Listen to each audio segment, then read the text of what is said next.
CZ Studio and Radio Verte presents The Wild Wind by Cory Zimmerman.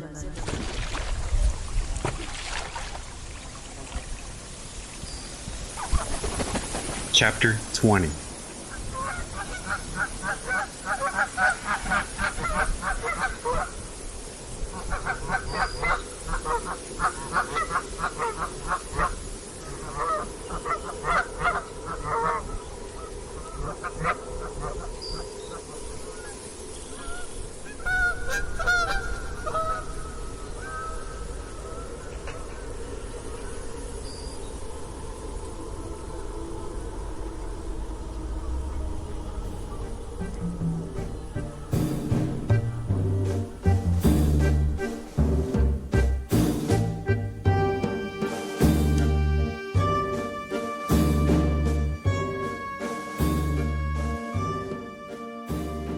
Trains often pass through the valley, but this train was unusual, consisting of colorful boxcars and elongated flat cars carrying large wagons.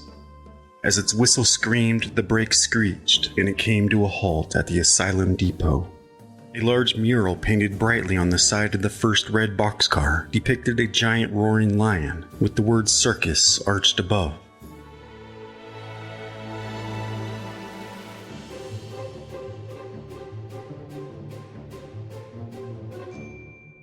The engine barely came to a halt before an army of roustabouts unloaded a fleet of wagons onto the platform.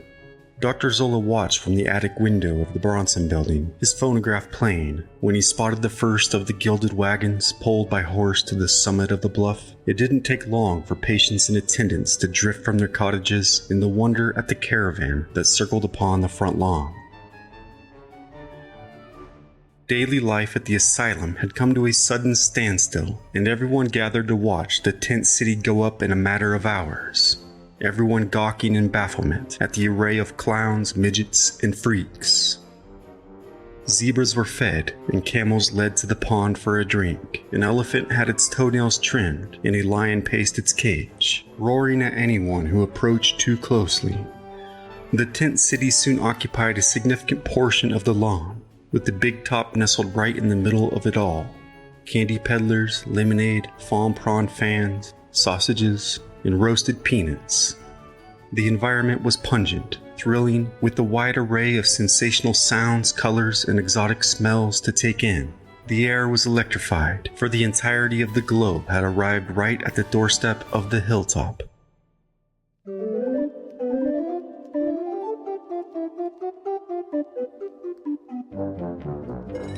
An hour before the show, as the sun was settling into the horizon, the fireflies bedazzled, and the crowds of patients, attendants, and their families, and many locals were lured into the sideshow tent by colorful lithograph posters illustrating the marvels inside, and by a velvety-voiced spieler shouting, "Step right up, folks, step right up.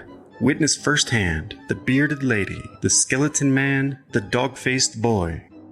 Innumerable bodies, nimble and muscular, fat and hairy, others shockingly thin, flexible, glass and fire-eating, legless and armless, midgets, jugglers, plate spinners, magicians, contortionists, Siamese twins, and a tramp clown in tattered clothes, stumbling about seemingly wasted on rye, a swirling madness of bewilderment, leaving one to wonder, who exactly are the crazy ones?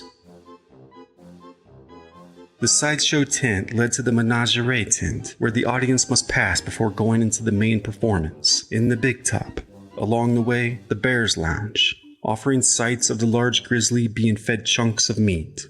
Onward for the Lion's Den, where the large Maine cat paced anxiously in its cage, past the corral of colorfully painted horses, adorned in feathers, peacocks fidgeting nearby, an array of exotic animals in beautifully carved wagons lining the perimeter, the elephant followed by camels, llamas, a bison, and zebras, all forming a line circling the tent. A lively brass circus band instructed the milling audience stumbling about that it was time to head inside the big top for the main program. The candy peddlers chatted and skirted about the carnivorous tent, a massive canvas space propped aloft by huge poles and ropes that could hold over 1,000 people.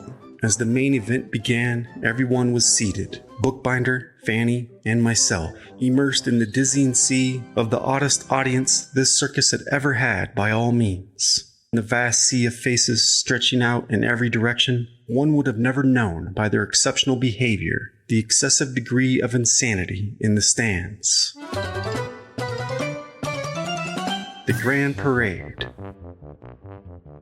A procession of animals and performers marked the start of the show. A rider on horseback grabbed the spotlight as he sprang suddenly to his feet upon his horse, sweeping round and round at double the speed. As he put one foot on the horse's head and the other on its shoulder, the horse and he both leaning into the ring at an angle which seemed to threaten at any moment to send him whirling into the sawdust, the audience unable to breathe. Wonder mixed with a little dash of fear, grace, power, and speed. With arched neck and flashing eye, they flew around the ring at the rate of 8 to 10 miles an hour. Then another rider straddled two cantering horses, while other horses bearing flags passed between his legs. The massive audience applauded the daring act of horsemanship by a child on his bareback steed. In a series of leaps backward and forwards, turning and twisting, riding the beast in every sort of fashion on every part of him, except his ears and tail. An equestrian gymnast, sweeping around the ring once, then twice, clinging with arms and legs upside down from the creature's neck. After the elephant rose up on its hind legs, scantily clad performers in blazing splashes of peacock blue, orange, molten red, yellow, grass green, plum, and gold, their athletic prowess and sleek muscular bodies performed a stark majesty of acrobatic feats that startled and subdued the spectators into silent worship. A woman standing just 5 feet in height stood in a cage with the lion, and the excitement of the crowd rose to its highest pitch when the enormous jaws of the beast opened for the reception of the woman's skull. A man dressed in glittery silver with a broad smile waved large at the crowd before climbing into a silver-painted cannon. After a countdown of 10 and a shattering blast, he was shot 50 yards across the air, landing perfectly in a net on the far end of the tent. Applause erupted by those lucid enough to understand a world gone mad before their eyes. Following this act, a wire walker with a balancing pole walked out upon the tightrope. He tossed the pole to the ground below as he started alternating between walking and running across the rope and occasionally lying on his back or standing on his head or turning somersaults. He was followed by a 4-man pyramid that cycled across the tightrope on his heels, everyone gasping with fear and amazement, as others gibbered to themselves, chewing off their nails as a man fired a cannonball into his own stomach, the crowd gasping for a breath. Clowns in red-striped cotton stockings with full trunks dotted red and black, faces painted white with lead with red noses, rode donkeys in tandem, and a clown and his donkey sat down to supper together, sharing a carrot pie, before bellowing a charming duo. A bear named Teddy coming into the ring, walking on his hind legs, arm in arm with a drunken clown who offered Teddy a bottle. Teddy took the bottle, put it to his mouth, tumbled down, and rolled about in a drunken stupor. The trapeze performance began, 20 feet in the air, when the performer jumped off the high platform so that gravity created a swing. At the far end of the first swing, she swung back above the audience. And then at the far end of the second swing, she released the bar, and after a triple somersault, she was caught by another performer who hung by his knees on another trapeze. The grand finale began with a stunt called the Slide of Death, as a tall man walked onto the tightrope and stood on his hands near one of the guidelines that dropped at a 45-degree angle, where it was anchored to the ground. He lowered his head onto the guideline, and with no safety harness, he let go with his hands and with the speed of gravity, slid down the wire on nothing but his head, and just before he collided with the ground, he performed a backflip landing to his feet. The exacerbated crowd burst into applause, but immediately grew silent to the sight of an illustrious Spanish lady in a rose-red leafy dress with silky runner hips, looking like the loveliest parasol, who walked out to the end of a high dive 45 feet above a small pool below. The crowd held its breath, and Fanny squeezed my hand, and I could see Buck squirming on the bench out of the corner of my eye. The Spanish lady then slowly leaned forward, diving off head first, and she flew through a series of tissue paper-covered hoops, one after the next plummeting toward the earth. My teeth clenched, Fanny's grasp tightened, and Book squirmed squirmier. And when she gracefully plunged into the pool of water with hardly a splash, when we all exhaled at once, the big top erupted in one loud ceaseless roar that echoed down the ravines and across the river and into its deep waters, to be carried onward.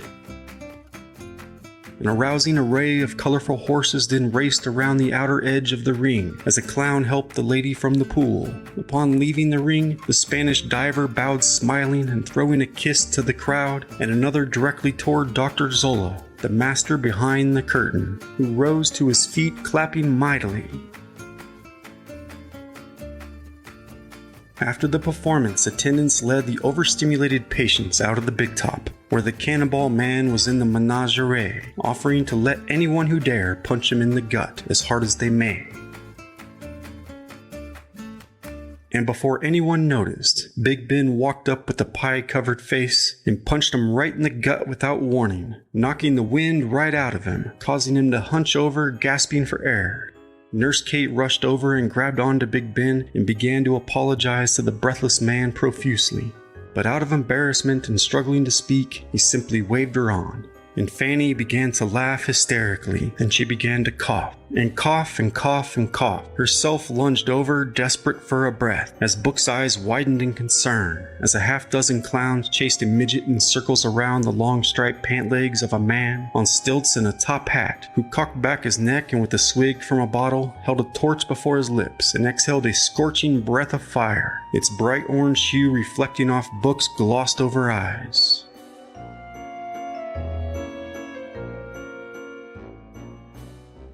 The following morning, unfamiliar with the new apparatus, its loud ring almost gave Nurse Nancy a heart attack as she jumped a foot off her poor old stool. Stumbling about with the receiver, she finally answered, "Hilltop State Hospital, may I help you?"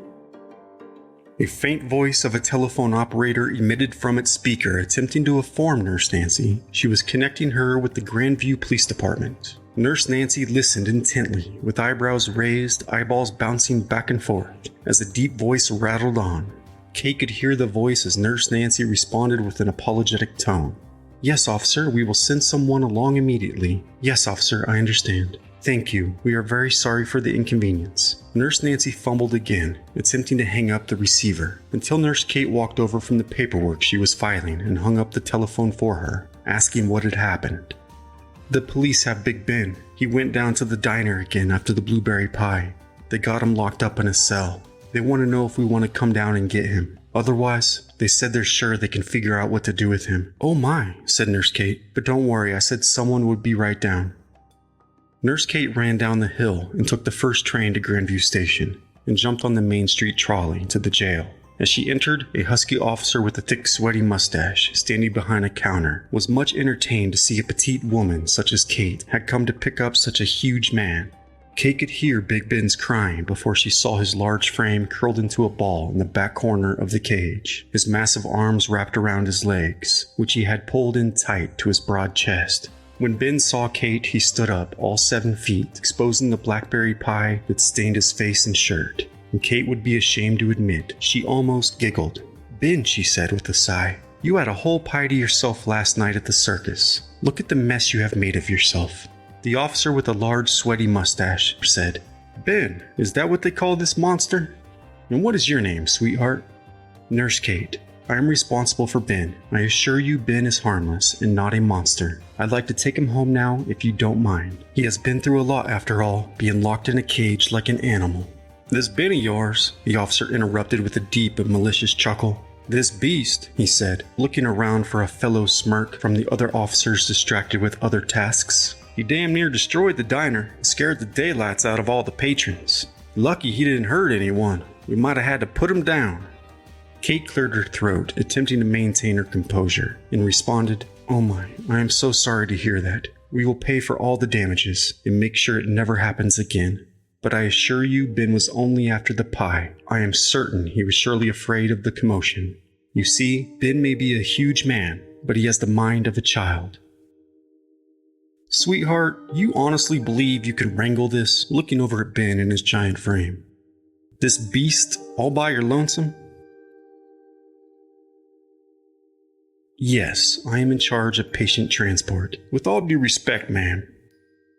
It took 4 armed men to get him in that cage. There is no way I'm opening that door until you get a half a dozen of your strongest men down here in a pair of shackles. With all due respect, officer, we do not shackle our patients.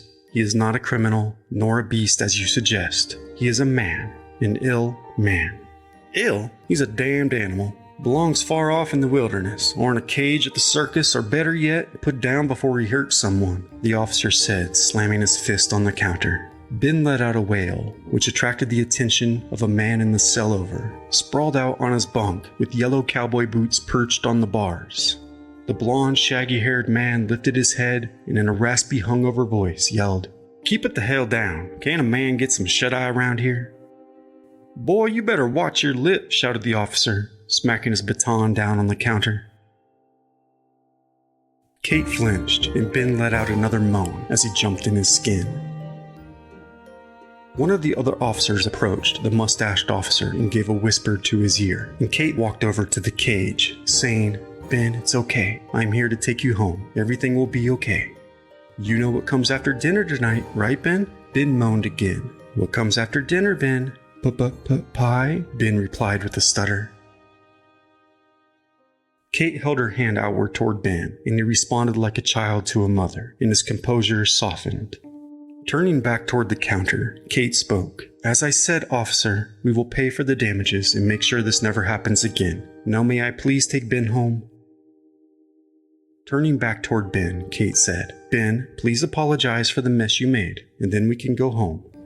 And after dinner, we will share a slice of Miss Margaret's pie. Come on now, Ben, say you are sorry." "Go on now, Ben." Ben stuttered with his chin down to his chest in a low, slow voice. "I'm sorry." "Please, officer, I'd like to take Ben home now." "You are out of your goddamn mind. Maybe you spent too much time in that loony bin on the hilltop yourself, lady. Now it ain't my fault if he picks you up and snaps you in two. You hear?"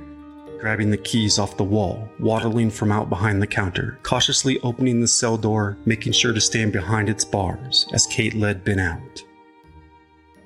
Kate held him by the arm, and Ben looked up at the officer hiding behind the cage door and gave him a grin, exposing the blackberry seeds in his teeth. The officer said nothing but widened his eyes in fear. And walking out of the front door of the jail, Kate turned back and graciously bid the officer good day in a polite manner.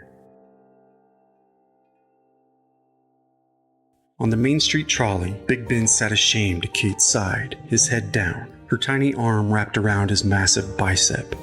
The two of them made an odd couple, her petite frame and his broad chest and purple-stained chubby cheeks. The other passengers looked on in amusement, with a tinge of fear, a few whispering and giggling.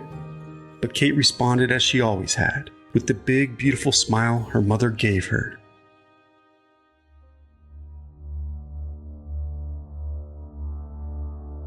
During the night shift, a commotion outside the Bronson building grabbed Nurse Nancy's attention as she made her way back to her stool from the ladies' room. As she took a look out the window, Nancy was shocked to see a dozen or so wagons loaded up with good old country boys aglow in the light of a bonfire. She couldn't believe her eyes and thought to call the police until she noticed the Grandview Police Department in the forefront bearing torches. Many of the good old boys were howling, drunk, waving torches of their own, with angry dogs on chains, as one man held a noose just before the doors of the Bronson building. Quickly she ran to her desk, grabbed a key, and locked the front door for the first time ever. There had to have been close to 100 men and boys, angry, chuckling amongst themselves, and shouting obscenities.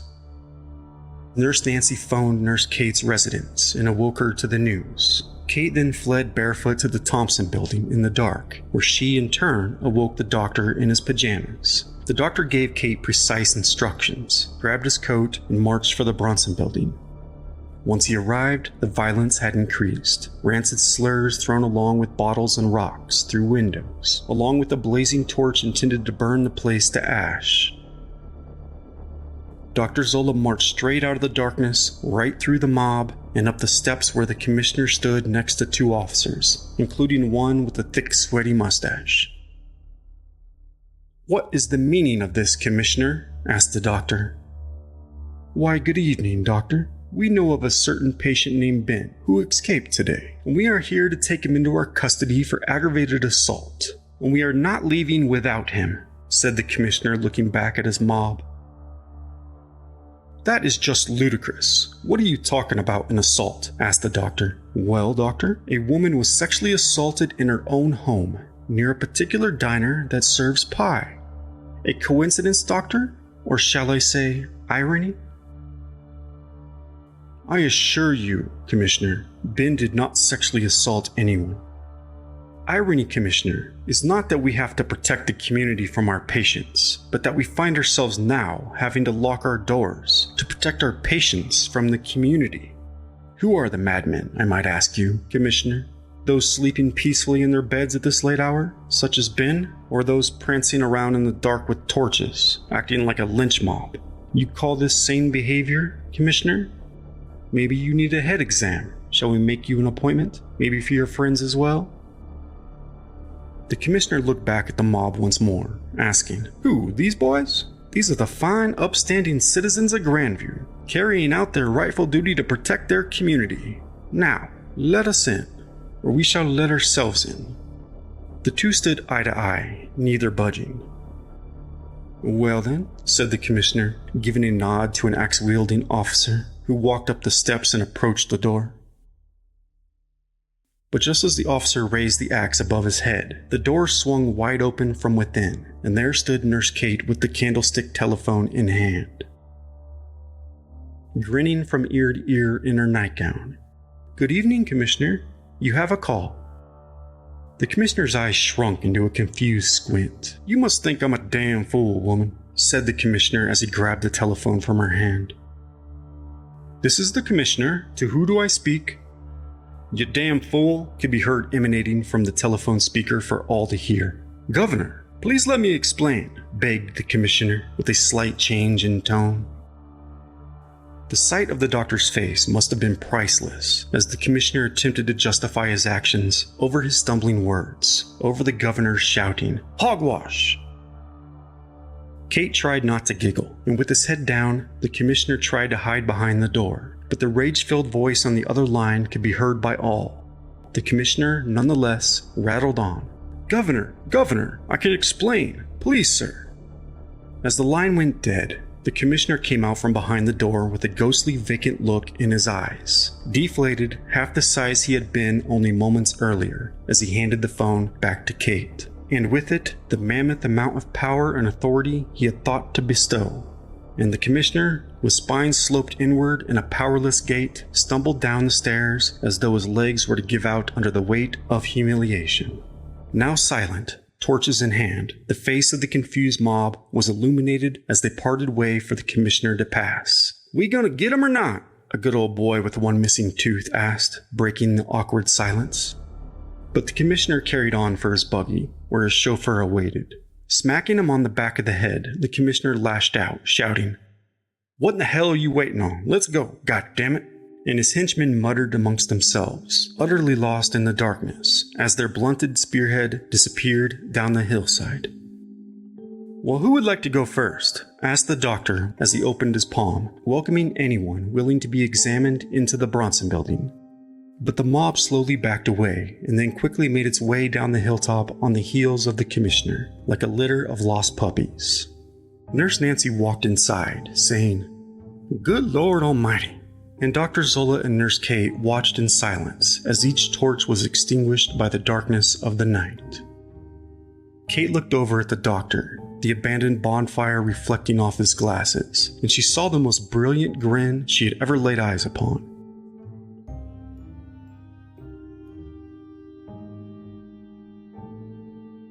The gravediggers worked hard in those days, keeping up with the escalating death rate, as tuberculosis was depleting the population of the asylum about as fast as the patients arrived.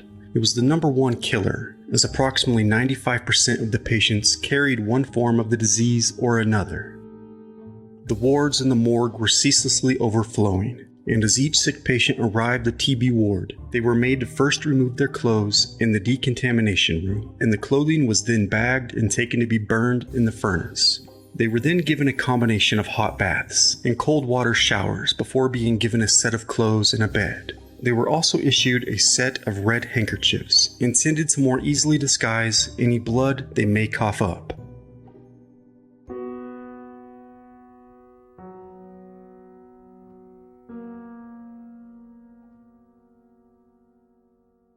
And as not a soul is immune to God's hands of time, Fanny's cheeks flushed over once more, and a fever had arisen, along with a steady cough, only this time it was no ploy.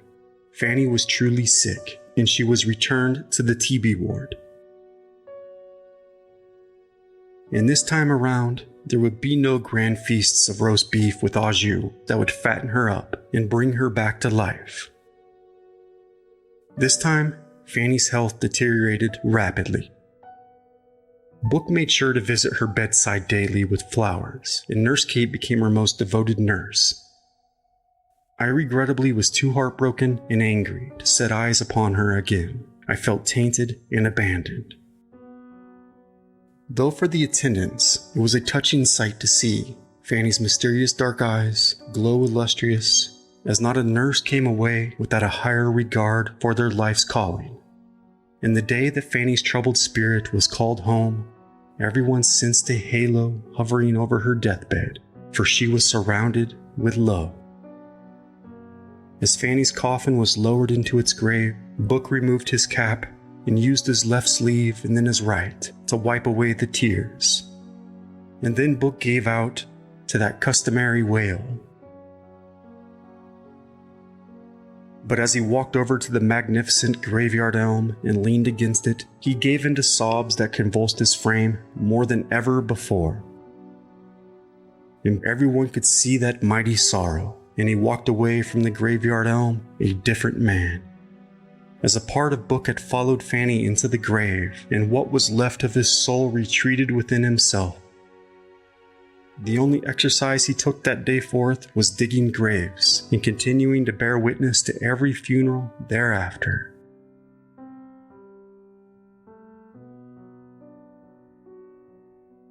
Nurse Kate walked into the Bronson building some weeks later, and making her way down the hall to check the schedules, she spotted Jonesy sitting in his wheelchair, pushed back against the wall, where she first saw him so many years before.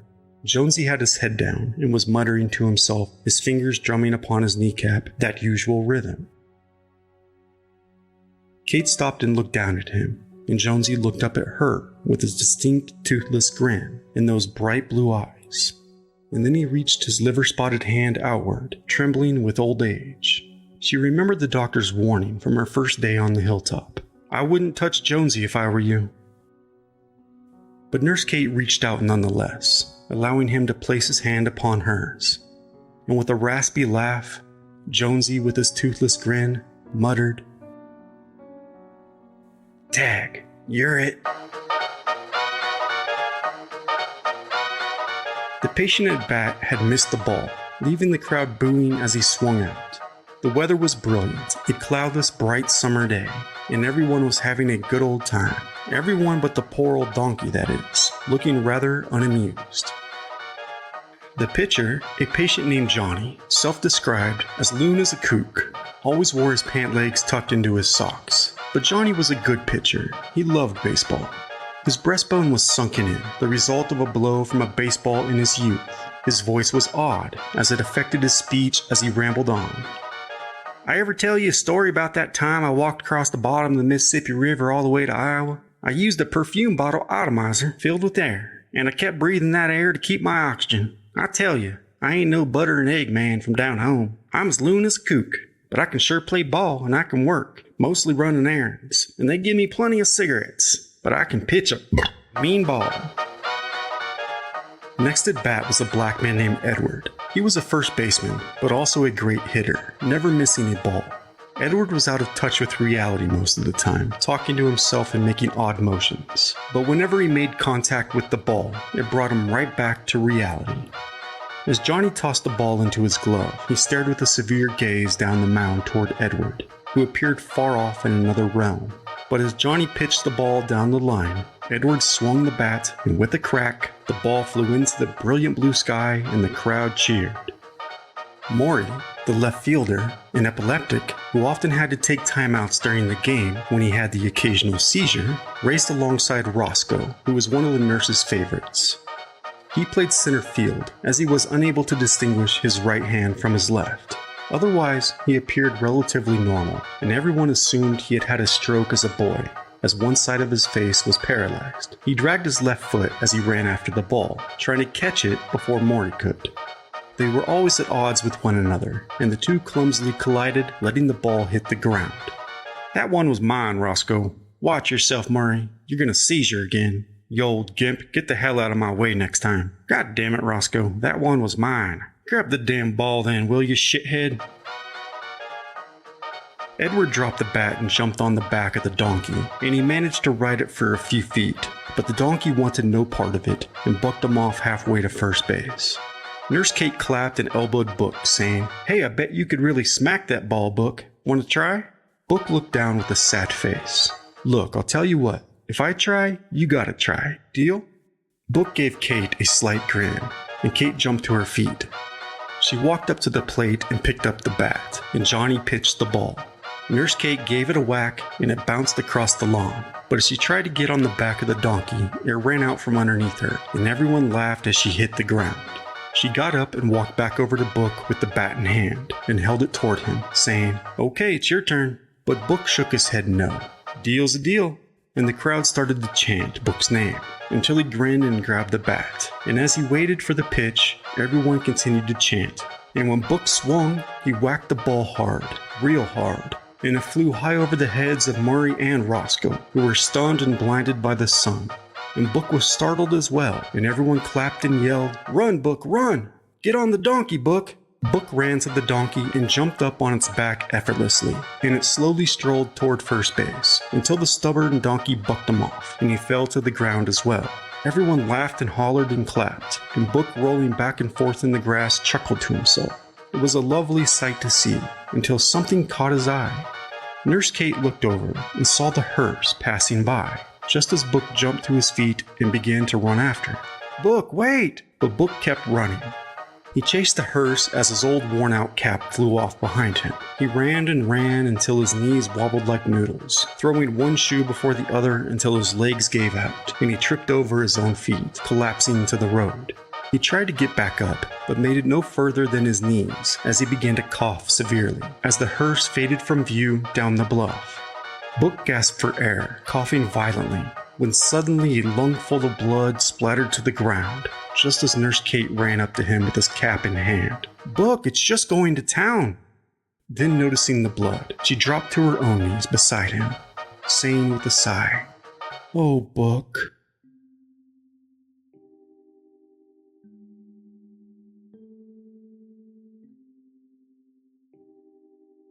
Dr. Zola was sitting in solitude in the attic of the Bronson when Nurse Kate crept up the stairs, not wanting to disturb him. "There you are, Doctor. Something told me you might be hiding up here." "Hiding? This is where all the spirits live. I'm not hiding. I'm communing." "It is a bit spooky up here indeed," said Nurse Kate, looking around with a tinge of uneasiness at the dark corners. Dr. Zola then asked, "Kate, did you know the limestone blocks used to build this building came from the oldest Cory in the country? An ancient Cory on the Mississippi, used by the Illini for centuries." "I did not," she answered, "and that it is believed by many that limestone particularly has the special properties to carry spiritual energy, and that the Indians revere the stone for that reason, and that some, in fact, believe the stone itself attracts supernatural activity." "Doctor, I actually need to talk to you about something rather serious."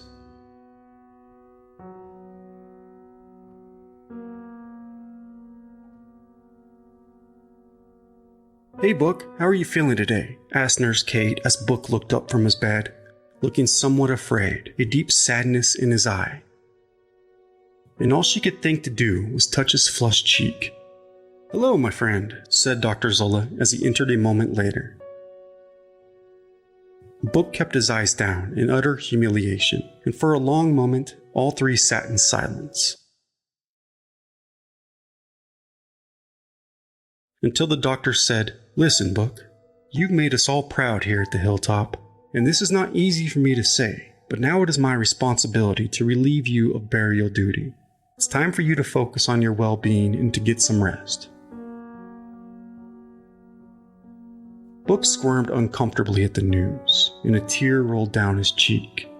Nurse Kate grasped Book's hand, now quivering, and Dr. Zola placed his own on top of the two, and together as old friends, as family, they wept. That evening, Nurse Kate pushed Book in his wheelchair to the exchange, where the old clerk placed a few red handkerchiefs on the counter, and Book looked at them with dread, refusing to take possession, as though the act of touching them was in itself a death sentence. The clerk wrote in his journal, "A. Manual Bookbinder, 6 red handkerchiefs at 5 cents each." He then gazed down at the untouched handkerchiefs, saying, "May God bless you, son."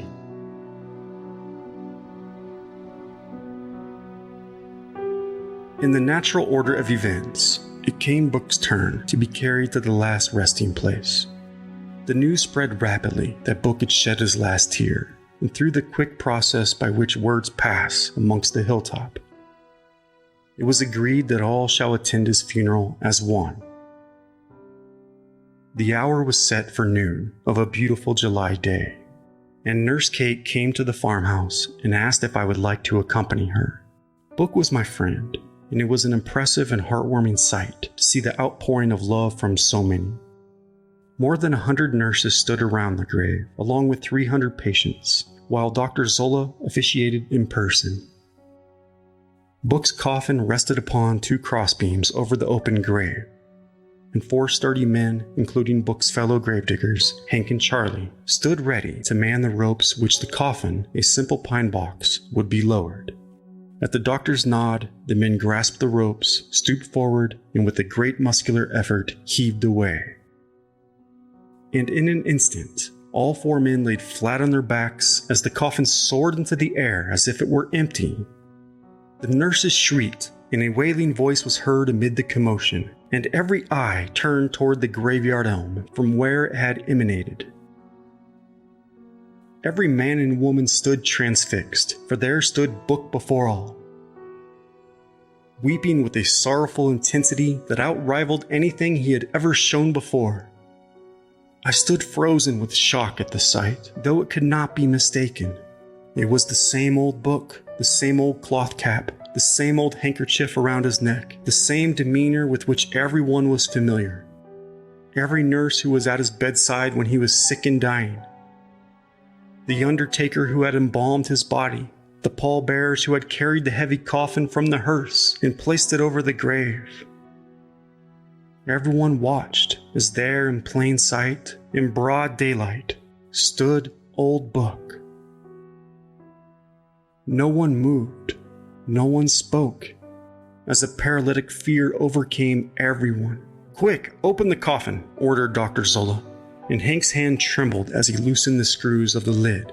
I stepped forward, as did many, and just as the lid was lifted, the wailing ceased, and there he lay, Bookbinder, cold in death, his calm hands folded across his chest, and every wandering eye back over to the graveyard elm, at the leaves whispering in the breeze.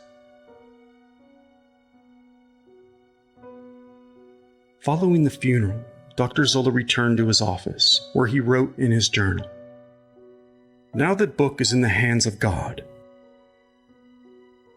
will these memories that haunt me perish as well? Or will they continue to haunt for 100 years from now, long after he is gone and forgotten?"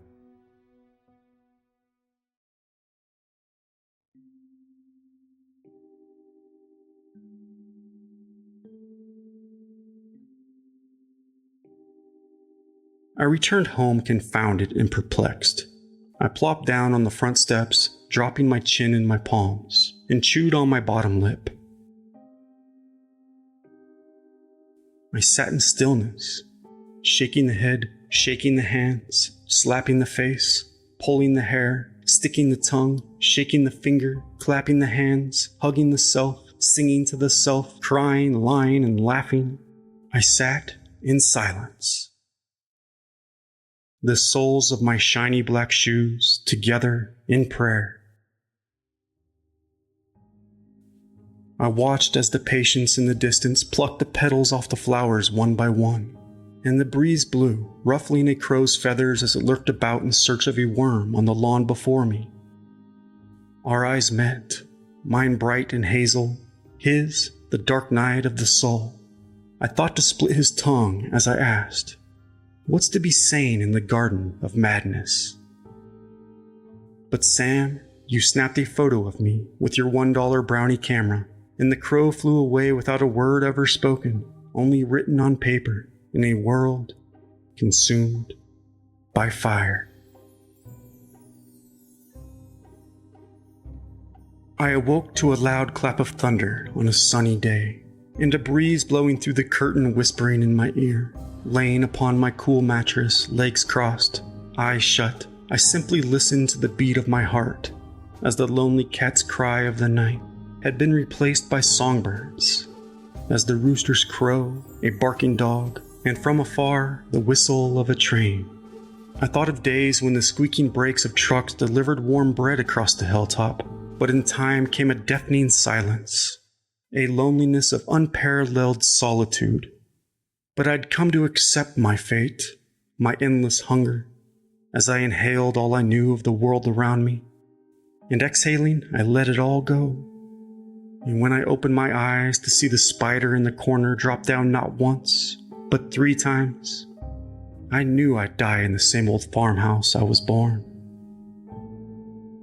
I stood and walked to the window, and just as I had over the years, I watched the honking geese on their great migration as the dear old river flows onward, never revealing the reasons it swallowed whom or what it had, carrying secrets off to the sea. And now as I pop the cap and spill the whole damn bottle down my throat, red ones round, I look out across the hilltop for the graveyard elm.